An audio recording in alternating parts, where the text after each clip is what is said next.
MSI has been working in monitoring and evaluation for the entire life of the firm, for almost 35 years now. Monitoring and evaluation, of course, is a very big arena, but maybe for the purposes of this discussion we can talk about monitoring and evaluation as the collection, analysis, and use of data and information by managers to inform and improve the planning, managing, and reporting out against their projects, programs, and institutions. MSI has been engaged across the full spectrum of work in monitoring and evaluation over these past 3 decades, from pre-project design assessment work to the development of performance-based and results-based management systems to identify mid-course corrections and allow for improved project performance, and into evaluation, running the full scope from rapid appraisal technique evaluations to experimental and quasi-experimental design studies.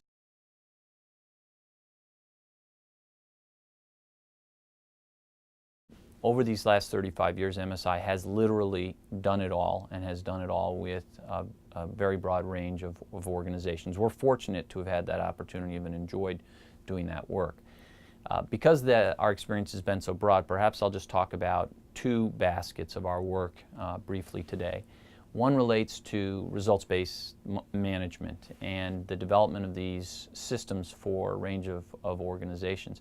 Essentially, a results-based management system, we work with an organization to help that organization develop a strategy related to a program area, and that strategy identifies the key results and the theory of change that that organization believes will drive its program to the achievement of the result, the highest level result it's trying to achieve. So we get that model, that theory of change, usually articulated through a logical framework or results framework with that organization, and that in itself allows the organization to communicate very effectively with its internal and external stakeholders. So even step 1 in the development of the results-based management system is critical.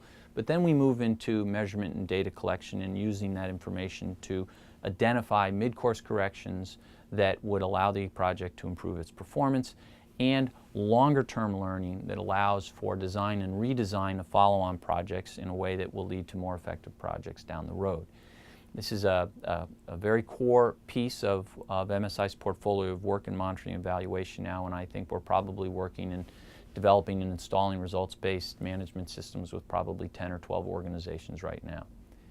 And let me spend a minute talking about evaluation. Evaluation at MSI, as I said, has run the spectrum from the rapid appraisal techniques to experimental and quasi-experimental design for studies.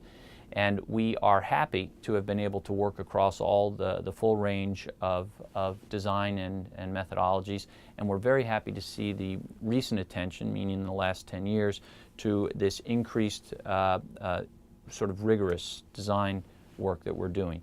But for MSI, we feel like the most important thing is to apply the full set of techniques and approaches that delivers the most effective evaluation activity for our clients. The quasi-experimental and experimental design evaluations really focus on testing hypotheses. Are the projects that our clients implementing, are they delivering the results that those projects intend to deliver, and can we attribute change that we see to the activity of those projects?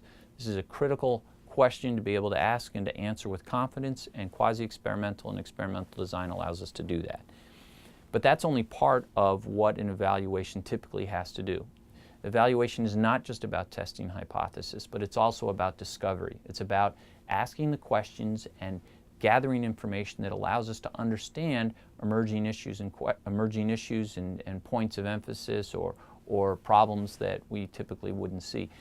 Evaluation is about explaining why we are seeing the hypothesis that we've tested holding, or why it doesn't hold in certain circumstances. Why are some communities performing well and other communities not? And using the full range of mixed methods in addition to our high-end rigor design with quasi-experimental and experimental design really allows us to answer that question in a more complete sense.